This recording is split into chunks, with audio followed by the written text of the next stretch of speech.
উসমান ইবনে মাজুন এমন গুরুস্থানের মাইয়িত যেই কবরস্থানে আযাব নাই, তাও কেমন মাইয়িত? সর্বপ্রথম মাইয়িত। ফজিলত কি উনার? কোরআন শুনে কালেমা পড়ে উনি মুসলমান। আল্লাহু আকবার জোরে করে বলেন। আল্লাহর কালাম শুনে কালেমা পড়ে মুসলমান।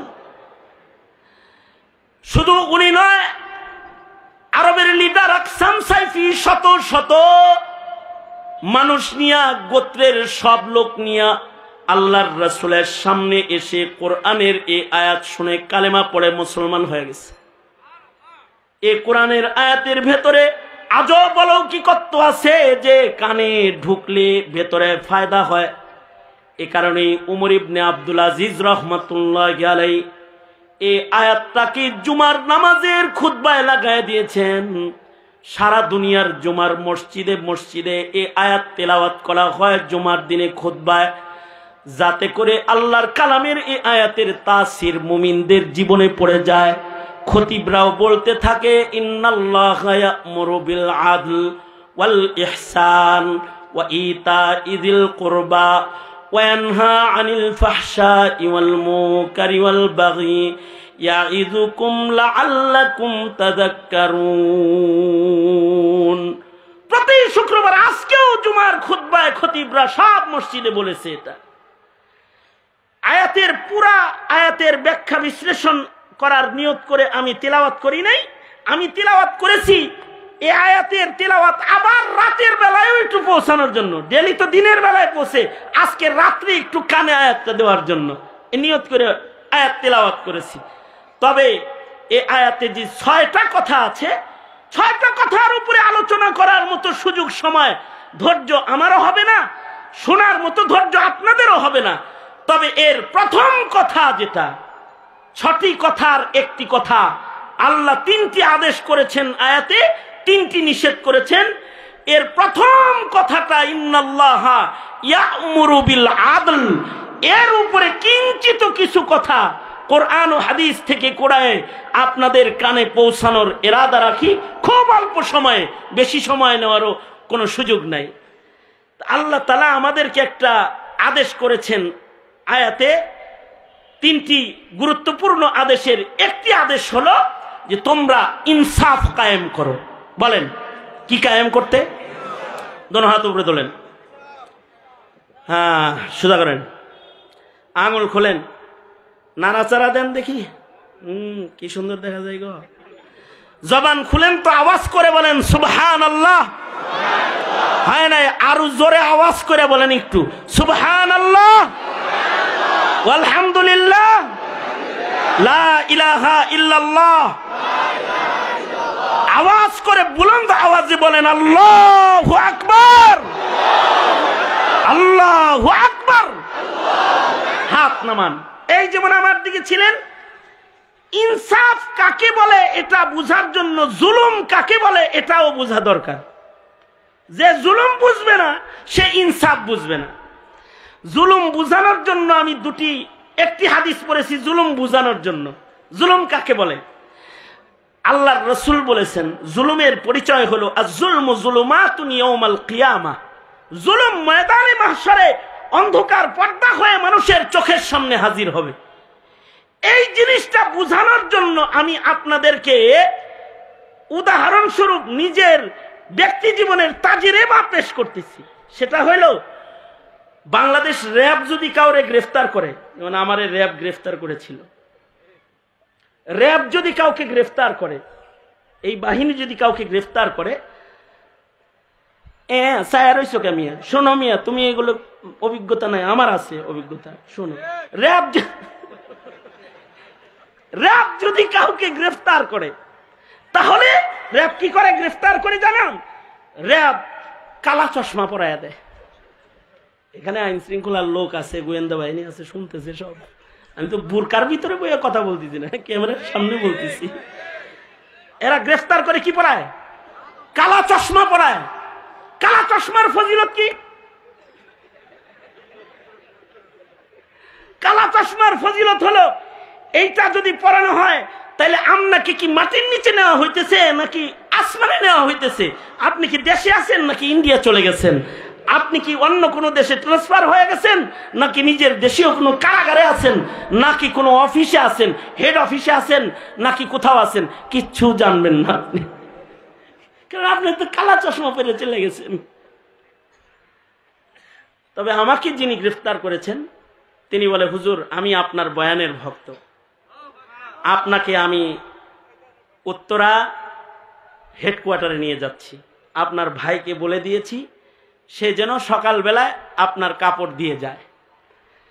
হুজুর আমরা তো গ্রেফতার করলে কালা চশমা পিন্দাই, আপনি আলেম মানুষ, আপনাকে পড়াইলাম না, আমাকে পড়ায়নি। কালা চশমার ফজিলত বুঝছেন তো? কি তাকায় রয়েছেন কে? বুঝছেন তো? কালো চশমার ফজিলত হইল এটা পড়লে বোঝা যাবে না কই আছেন, কোথায় আছেন, কই লয়ে গেছে আপনারে, কে বাড়ি শুরু করছে তারেও দেখবেন না। বুঝেন না এই কথাটা?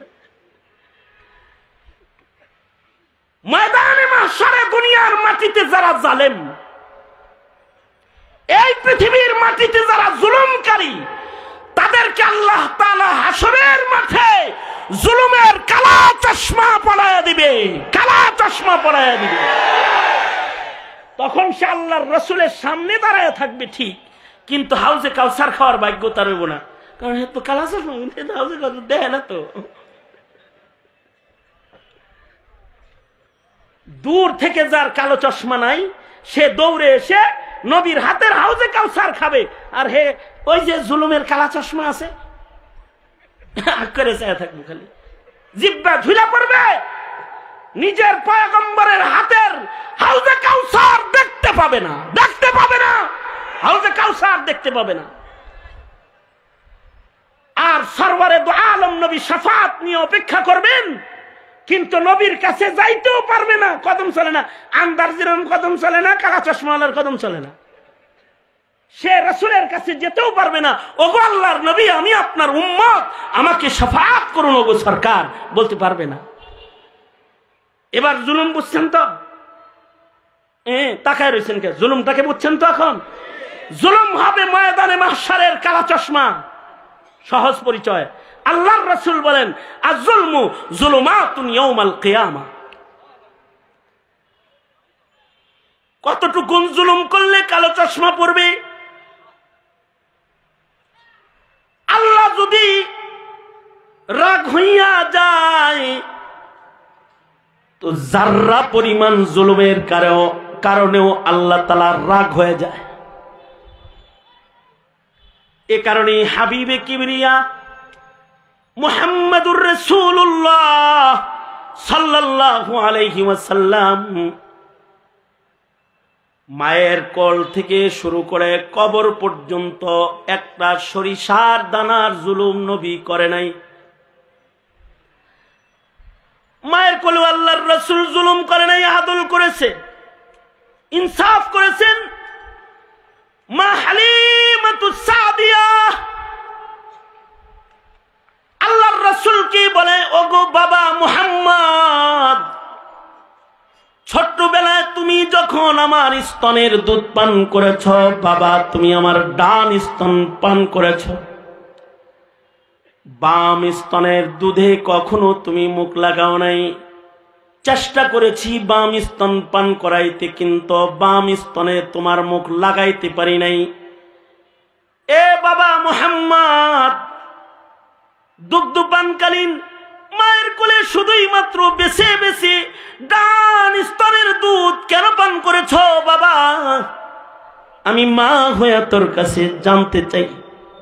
সরওয়ারে দু আলম নবী বলে, মাগো, ডান স্তনের দুধ শুধু পান করে বাম স্তনটা রেখে দিয়ে আমার দুধ ভাই তোমার সন্তানের উপরে ইনসাফ করতাম। কারণ আমি যদি দুনো স্তনে মুখ লাগাইয়া দিই, রহমাতুল লিল আলামিনের খাবারের ভেতরে মুখ লাগানোর অধিকার কারোর থাকে না। আমি পয়গম্বর যদি দুনো স্তনে মুখ লাগাইয়া দিই, মহান আল্লাহ তোমার সন্তানের দুধ হারাম করে দিবে। এ কারণে এক স্তন আমি পান করতাম, আদল আর ইনসাফ কায়েম করে আর একটা স্তন আমার দুধ ভাই মা তোমার সন্তানের জন্য আমি রেখে দিতাম। এটা হলো আদল আর ইনসাফ নবীজির মায়ের কোলে। আমাদের আদল ইনসাফ কিরম? আমার কাছে কিছুদিন আগে এক বড় ভাই আসছে। বড় ভাই এসে বলে, হুজুর আমার ছোট ভাই তো আমার মেরা লাইছে। আমি কিন্তু আপনি তো খারাপ জীবিত মানুষ, মারলো কই? হুজুর আম্মারে মারে ঘুমের বড়ি খাওয়ায়া টিপ নিয়ে রাখছিল অনেক আগে। ঘুমের বড়ি খাওয়াইলে পরে মানে যা কইছে তাই করছে, ঘুমের বড়ি খাওয়াই দিছে। তো ছোট ভাই আদর করে ঘুমের বড়ি খাওয়াই দিছে, মা ঘুমের তালে মার সয় নিছে, টিপও নিছে, এটা গোপন করে রেখে দিছে। আগে বলে নাই। মা কবরে যাওয়ার পরে দেখি সয়ও ঠিক আছে, টিপও ঠিক আছে। তার মানে আমার মাকে অজ্ঞান করে ঘুমের বড়ি খাওয়াইছে, আমি অজ্ঞান করে খাওয়াইছি। এটা বুঝলেন কেমনে? এটা আবার নিজের এক দোস্তের কাছে গল্প করেছে। সেই দোস্ত আবার পেটে কথা লুকায় রাখতে না পেরে আমার কাছে এসে বলে দিয়েছে। তার মানে ঘুমের বড়ি খাওয়া বাবারে মাতাল করে, মায়েরে সেন্সলেস করে, তার স্বাভাবিক আকল বিগড়ে দিয়ে সম্পদ দখল করে ভোগবিলাসের জীবন কাটাতে চাও? মরবা তো কবরে খালি যায়ালো, বাড়ি কতগুলো আছে কপালে দেখালেও। নিজের বোনের উপরে জুলুম, বোনরে সম্পদ দিতে চাও না, নিজে ভাই হয়ে বোনদের সম্পদ দখল করে খাও, জুলুম। আল্লাহর রাসূল নিজের ভাইয়ের উপরে স্তনের দুধের জুলুমটুকুনো দোলনার ভেতরে আল্লাহর রাসূল করে নাই। আওয়াজ করে জোরে বলুন আল্লাহু আকবার কাবীরা। মুহাম্মাদুর রাসূলুল্লাহ সাল্লাল্লাহু আলাইহি ওয়াসাল্লামের তালিম। এত আল্লাহর রাসূলের মায়ের কোলের দুধের ইনসাফ। আল্লাহর রাসূল নিজের সাথী সঙ্গীদের উপরে এক জাররা জুলুম কখনো করে নাই। বদরের ময়দানে আল্লাহর রাসূল যুদ্ধের সব সুজা করতেছিলেন। বদরের ময়দানে আল্লাহর রাসূল যুদ্ধের কাতার সুজা করতেছিলেন। আল্লাহর রাসূলের হাতে একটা লাঠি মুবারক ছিল। লাঠি দিয়া নবীজি কাতার ঠিক করতেছে। যুবকদের জজবা একটু বেশি হয়, দেখবেন আলোচনা হইলে যুবকরা দাঁড়ায় স্লোগান দেয়, ঠিক না? দেয় না? হ্যাঁ কনকে দেয় না? জজবা যেটার বেশি এটা বৈশা থাকতে পারে না, লাভ দিয়ে দাঁড়ায়। সাহাবীদের কাতারের ভেতরে এক যুবক জজবা থামাইতে পারে না। নবী কাতার করে আর ও দৌড়ায় খালি সামনে চলে যায়। আল্লাহর রাসূল ওর জজবা নিয়ন্ত্রণ করার জন্য ওর পেটের ভেতরে লাঠি ধরছে, ধরে এমনি। দারুল উলুম দেওবন্দের এক বুজুর্গ তার সন্তানদেরকে ওসিয়ত করেছিলেন যে আমি যদি মরে যাই তো আমার কবরটা দেওবন্দ মাদ্রাসার ছাত্ররা যেই পথ দিয়ে হেঁটে মাদ্রাসায় যায় ওই রাস্তায় রাতের আধারে কোথাও আমাকে কবর দিয়ে দিও, আমি যেন কবরে শুয়ে শুয়ে মাদ্রাসার ছাত্রদের জুতার আওয়াজ শুনতে পাই। কারণ হাদিসে আছে যেই এলাকা দিয়া নায়েবে নবী নবীর নায়েব হেঁটে যায় ওখানে কবরের আযাব বন্ধ হয়ে যায়। তো ছাত্ররা যদি ডেলি আমার কবরের উপর দিয়ে হেঁটে যায়, যাতায়াত করে, এর বরকতেও হয়তো আমার কবরের আযাব আল্লাহ তাআলা মাফ করে দিবেন। আল্লাহু আকবার কাবীরা। এইটা ততক্ষণ পর্যন্ত এই চিন্তাগুলো কারোর আসবে না যতক্ষণ পর্যন্ত কবরের জগতের উপরে ঈমান কারোর মজবুত না হবে। দুঃখের কথা হলো এই জমানায় কবর জগতের অথবা কবরের আযাবের ঈমান বিশ্বাস এটাও বহু মুসলমানের নাই। বহু মুসলমান এমন আছে যারা কবরের আযাব বিশ্বাসই করে না। যারা কবরের আযাব বিশ্বাস করে না তাদের ঈমান নাই। কবরের আহওয়ালের উপরে জালালউদ্দিন সুয়ুতী রাহমাতুল্লাহি আলাইহি আলাদা কিতাব লিখেছেন, আহওয়ালুল কবর, কবরবাসীদের হালতের উপরে আলাদা গ্রন্থ রচনা করেছেন মানুষকে শুধু কবরের ঈমান বুঝাইবার জন্য। যে তোমার কিন্তু কবরে থাকতে হবে, এটা কিন্তু একটা জটিল জায়গা। আল্লাহর রাসূল তো সতর্ক করে বলে দিয়ে গেছেন, মনে রাখো কবর কারোর জন্য জান্নাতের বাগান হবে, কবর কারোর জন্য দোজখের ঘর হবে। আল্লাহর রাসূল বলেন, কবরকে চেনো? আল কবরু ইম্মা রাউযাতুম মিন রিয়াজিল জান্নাহ আও হুফরাতুম মিন হুফারিন নার। আল্লাহর রাসূল বলেন, কবর হয়তো কারোর জন্য জান্নাতের বাগান হবে, অথবা কবর কারোর জন্য দোজখের ঘর হবে। আর হাদিসে আছে, গুনাহগারের কবরে যাওয়ার সাথে সাথে কবরে তাকে কবরের মাটি চাপ দেয়। কবরে সওয়াল জবাব আছে, মান রাব্বুকা ওয়া মা দীনুকা ওয়া মান হাযার রাজুল। উত্তর দিতে পারলে কবরে পরিবেশ সুন্দর হবে, উত্তর না দিতে পারলে কবরে আযাব শুরু হয়ে যাবে। এ কারণে ভালো জায়গায় কবর হইলেও, বাড়িটা যেমন ভালো জায়গায় হইলে বিদ্যুৎ কম যায়, কয় হুজুর আমরা অনেক ভালো এরিয়ায় থাকি, এটা তো এরিয়াটা ইন্ডাস্ট্রিয়াল এরিয়া, এখানে কারেন্ট যায় না, বিদ্যুৎ যায় না। এটা আমাদের তো এটা ডিওএসএস এর ভেতরে এরিয়া, এখানে বিদ্যুৎ সমস্যা নাই, বিদ্যুৎ বিভ্রাট নাই, বিদ্যুৎ যায় না, হায় হায় বাতি যায় না। এই বাড়ির এরিয়া আপনার পছন্দ, আযাব যায় না, এমন এরিয়া কবরের জন্য পছন্দ করাটাই মুমিনের কাজ।